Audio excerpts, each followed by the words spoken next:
So today I wanted to cover the Gus Zhang stepping and footwork. And I think that deserves its own video, and I'm going to expand on it later.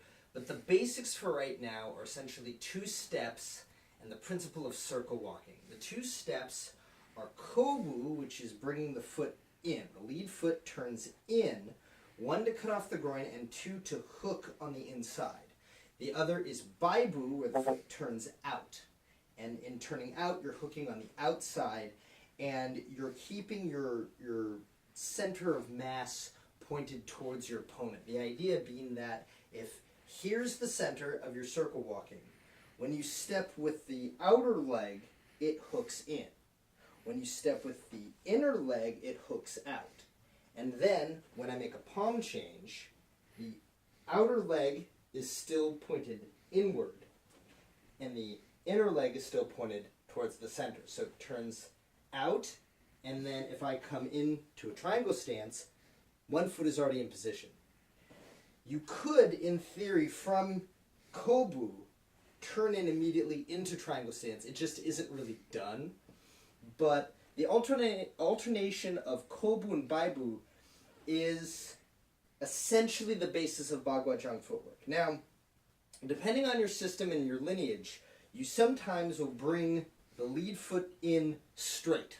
Just straight in, toes pointed forward, in order to maintain your balance towards your center. So if you're the center of my circle, i.e. my opponent, if I just step across, that protects my groin and doesn't cause me to open my hip too much. If I turn my foot out and can keep my hips solidly square and keep my weight shifted backward, that's ideal. If I turn my foot out and my hips turn and I start to lose my balance, you don't want that. So that's why in some systems they say do not turn the foot into baibu except when performing a palm change.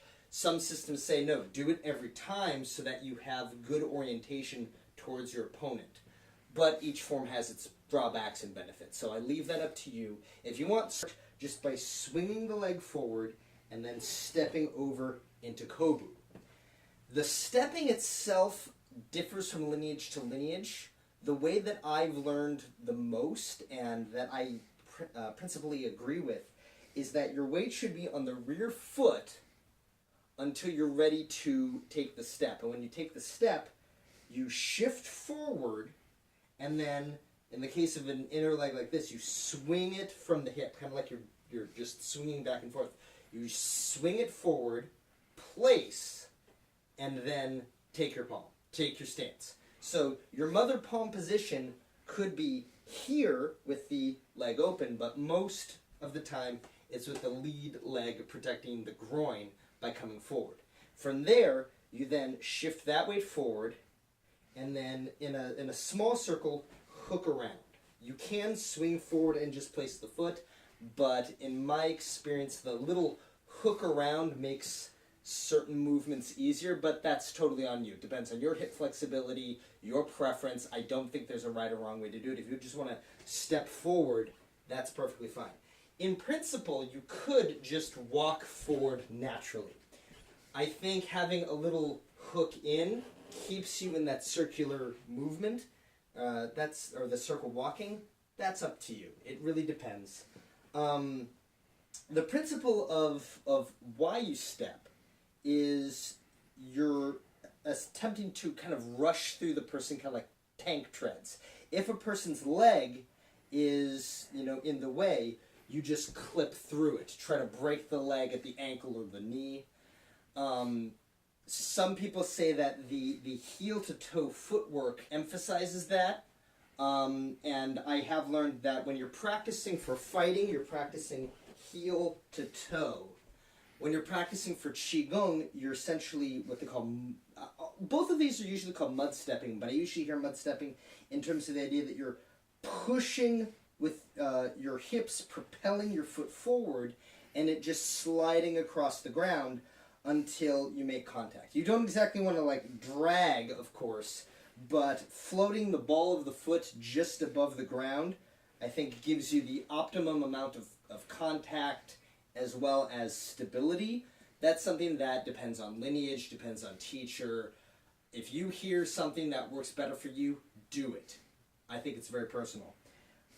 The way that I learned in China in Beijing was very weird in that he said to land flat, but you want to push the hips forward and then practically catch yourself. In that when I step and then I lean forward. Step, lean forward.